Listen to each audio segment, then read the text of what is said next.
এখন শুধু হবে কাজ, কাজ এবং কাজের কথা। সবার আগে বাংলাদেশ, করব কাজ, গড়ব দেশ। এখন শুরু হবে কাজ, কাজ এবং কাজের কথা।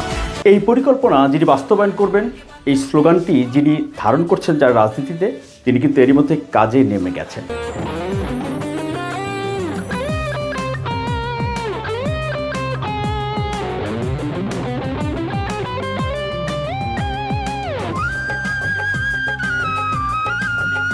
আপনারা কি করছেন? আপনারা বলতে হচ্ছে এই যে যিনি কাজ, কাজ আর কাজের মধ্যে আছেন, কাজ শুরু করে দিয়েছেন, তার যত নেতা কর্মী সমর্থকরা তারা আসলে কাজ শুরু করেছেন।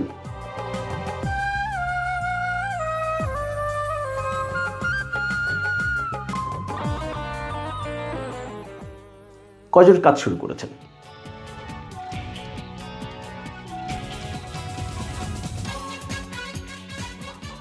কয়জন এই যে 31 দফার যেই পরিকল্পনা, তারা এখন বলেছিলেন যে নেতৃবৃন্দ এইভাবে সভা সমাবেশ করে কিন্তু কাজ হবে না, মানুষের ঘরে ঘরে যেতে হবে, 2-3 জন করে টিম করে করে মানুষের ঘরে ঘরে যেতে হবে। কয়জন গিয়েছেন? ও, এই কথা কয়জন শুনেছেন তারা কেমন এই বক্তব্য, সেটা তো আগে প্রশ্ন করতে হবে। প্রিয় সহকর্মীবৃন্দ, এইরকম মিটিং করে করে জনগণের কাছে গেলে চলবে না। আপনাদের প্রত্যেককে 2-3 জনের ছোট ছোট টিম করে জনগণের ঘরে দুয়ারে যেতে হবে, ঘরে ঘরে জনগণের কাছে যেতে হবে, জনগণের কাছে পৌঁছে দিতে হবে যে আমরা বাংলাদেশ জাতীয়তাবাদী দল, জনগণ সমর্থ করলে আমরা কিভাবে দেশকে পুনর্গঠন করব। করতে হবে, কাজটি করতে হবে, এর কোনো বিকল্প নেই। আদারওয়াইজ এই দেশ এবং জাতি ধ্বংস হয়ে যাবে। আমরা যদি সজাগ না হই, আমরা যদি এই যুদ্ধে মাঠে নেমে না পড়ি, এই দেশ ধ্বংস হয়ে যাবে। আর বিএনপি যে সমর্থক নির্ভর একটি দল, সেটি আরেকবার প্রমাণ হলো এই যে 25শে প্রত্যাবর্তন।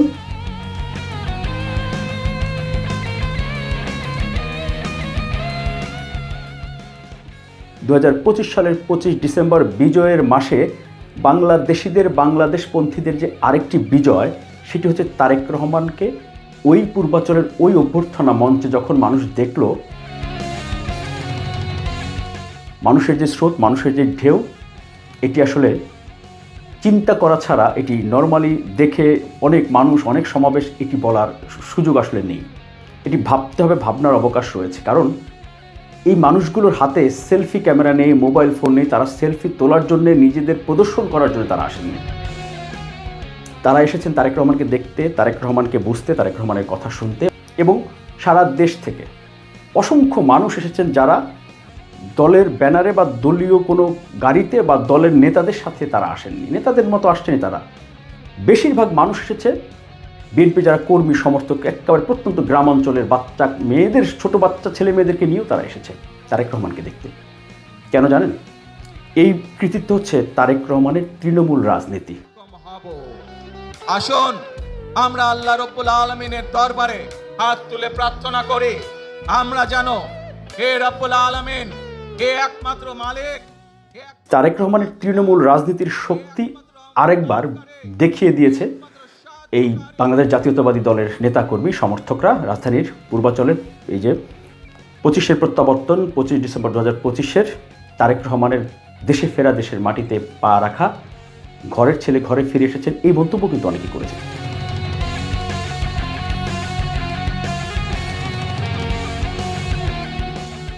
এই জন্য বিএনপি যারা রিল্যাক্স মুডে আছেন, আপনারা কিন্তু কাজ শুরু করেননি।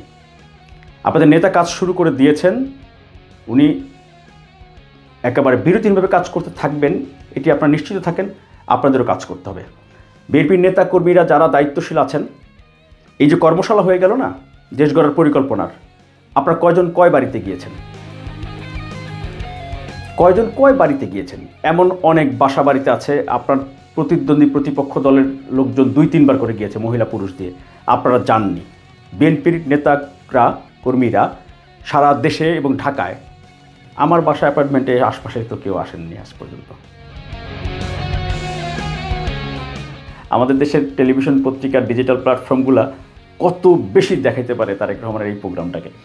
আর হচ্ছে যে ওনারা যেটুকু দেখাইছে এই 2 দিনে, এটা কি মনে হয় আপনার তারেক রহমানের প্রতি ওনাদের ভালোবাসা, সম্মান, শ্রদ্ধা, এইটা পছন্দ করে দেখাইছে? বলেন তো, মনে হবে এরকম? না।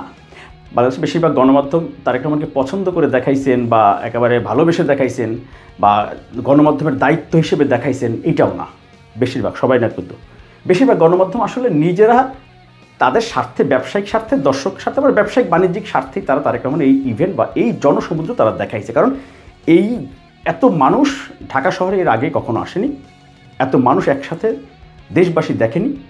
এই ইভেন্ট বা এই দুই দিন 25 এবং 26 তারিখের এই কর্মসূচি বা এই জমায়েত, গণজমায়েত, স্বতঃস্ফূর্ত মানুষের অংশগ্রহণ, এটি যদি কোনো টেলিভিশন, পত্রিকা, মিডিয়া, ডিজিটাল প্ল্যাটফর্ম, ফেসবুক, ইউটিউবে কেউ না দেখায়, কোথাও না দেখা যায়, তাহলে আসলে সে হচ্ছে দর্শকদের কাছ থেকে ছিটকে পড়তো, তার ব্যবসা ধ্বংস হয়ে তার ব্যবসায়ী, তার অডিয়েন্স থাকতো না।